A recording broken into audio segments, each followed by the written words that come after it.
Isang probinsyanong pangulo na taga Mindanao lamang daw ang kinailangan ng mga taga Metro Manila para lamang kumilos ang kanilang mga alkalde sa matagal ng problema ukol sa mga nagsisikipang lansangan sa bansa.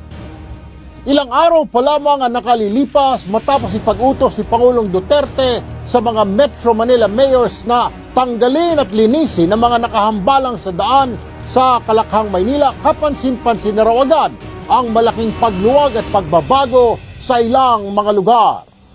Yan ang tututukan natin ngayon, ang political will ng Administrasyong Duterte para mapaluwag ang mga kalsada sa Metro Manila. Dito lamang sa Tutok Erwin Tulfo Weekend Edition. Reiterate my directive, my request, my pleading to the MMDA and all concerned local officials in Metro Manila and other cities to undertake immediate action to ensure the speedy and smooth flow of vehicular traffic. Reclaim all public roads that are being used for private ends. Marami dyan. And again, I ask Secretary Anyo to see to it that this is enforced. Ito ang matigas na utos ni Pangulong Rodrigo Duterte sa mga alkalde ng Metro Manila sa kanyang mismong State of the Nation Address o SONA halos 2 linggo na ang nakalilipas. Dahil dito, binigyan ng 60 araw na ultimatum ang mga Metro Mayors para linisin ang kanilang mga lugar. Ang Maynila sa pamumuno ni Mayor Isko Moreno nauna nang nagpasiklab para linisin ang mga lansangan bago pa man ang SONA ng Pangulo.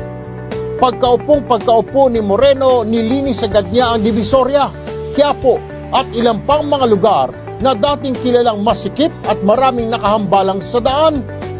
Hindi naman nagpatalo ang San Juan.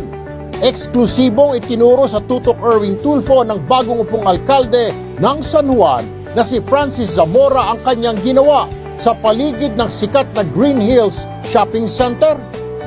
Dati masikip at puno ng mga nakaparadang sasakyan ang palibot ng lugar. Ngayon ay maluwag at maayos nang nadaraanan ng mga motorista.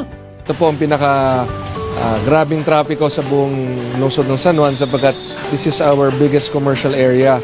Natanggal na po ang street parking dito po sa Club Filipino Avenue, dito sa Annapolis, sa Missouri at sa Connecticut.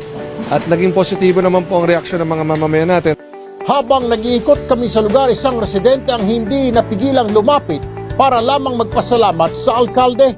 Every morning I have to walk from here, Eisenhower, to the gym, Atlanta. Ang dumi. Pero ngayon, ang linis na. Kanina, I'm so happy. I said, I'm so blessed to live in this place kasi malinis na. Yeah. Thank you, Mayor. So much Thank you. Ito naman ang dating larawan ng Baklaran sa Parañaque noon. Sa loob ng 5 dekada, puno ito ng mahigit 3,000 vendor, kaya halos hindi na madaanan ang lugar. Pero ilang araw lamang matapos ang direktiba ni Pangulong Duterte, ito na ngayon ang itsura ng Baklaran. Wala